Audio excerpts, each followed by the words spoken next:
All right, Charlie Vann here with Brian Fair of Shadows Fall at Mayhem Fest 2010 in Dallas, Texas. How's the fest been going so far for you guys? It's been killer, man. Every show has been awesome. We unfortunately missed the Florida shows. Our bus broke down, so us and Winds of Plague were stuck in South Carolina for a few days, but we made it out, so it's been hot. It's definitely been, even places it's not supposed to be hot, it's been hot, so we've been sweating, but it's been amazing. One of the best tours we've ever done. You talk about missing those Florida shows. Will fans get to see you come back to Florida? I Is there hope gonna so. be a reschedule? That's what sucks, is it had been 4 years since we'd been there, so of course the only shows we miss are the one place we haven't been in like 4 years. So hopefully we can figure out something when we do like a headlining run or something like that. So. Are there other bands on this tour that you're happy to be joining along with? Yeah, I mean, we got a lot of good friends on this tour. We've toured with Chimera, Hatebreed, and Lamb of God for like the last 10 plus years, you know, so actually, between Hatebreed, I've been playing with Jamie since like the mid-90s, you know, and his old bands even, so yeah, it's good to have like a bunch of friends. We're really good friends with the 3 Inches of Blood dudes. We've been raging with the Canadians every night, but yeah, it's a lot of great bands. That's the best part about this bill, is there's no like soft spots, you know. Raging with the Canadians. Yep, raging with the Canadians. Any Canadian beer, you're getting free Canadian. Yeah, no, we're just drinking whatever free stuff they give us here, you know. So, yeah, they like their whiskey anyway. Eh? Yeah, that's true. That's true. Now, Madness in Manila. If for people that don't know about Manila, think about Muhammad Ali, Joe Frazier in the Philippines. How was it performing there? I mean, was it as hot as the fight was? Yeah, you know, it was brutally hot. It was like super humid, brutally hot, very tropical, but it was awesome. The place was packed. There was like 25,000 people there. We had full pyro that hadn't been rehearsed, so things are just blowing up randomly throughout the whole show. It was killer though. It's an awesome city.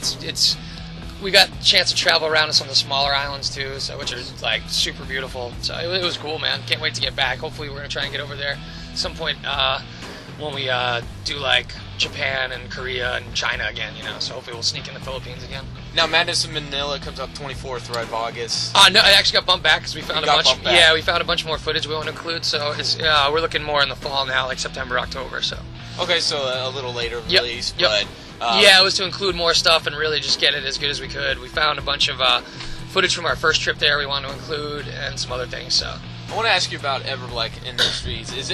How is it owning or running your own label? I mean, you know, it's cool. It's kind of it's not necessarily a traditional record label situation. What we did is when we signed with Atlantic, we signed with one plus an option, and after Threads of Life came out, most of the staff that we signed with was gone. The Atlantic, and as most major labels, were just shrinking and kind of consolidating, and a lot of people got laid off.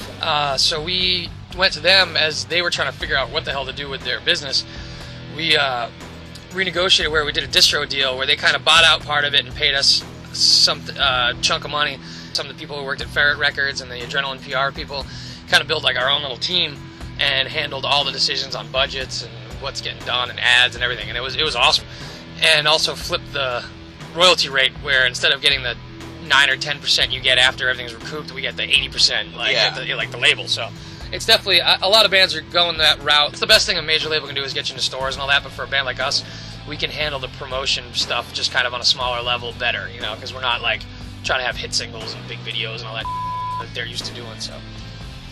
Now, any fondest memories so far? Any fun experience you'd like to share about this tour? There's been a bunch. You know, every night is pretty much, you know, heavy metal summer camp. Everyone's just hanging out. There's usually a pretty serious wiffle ball game going on, which honestly I don't even get really involved because they take it too seriously. And then besides, it's just a lot of drinking and hanging out, man. Yeah. You know, it's nothing like out of the ordinary. You know, it's just been kind of normal rock and roll debauchery. You know? All right, thank you for your time, man. No problem.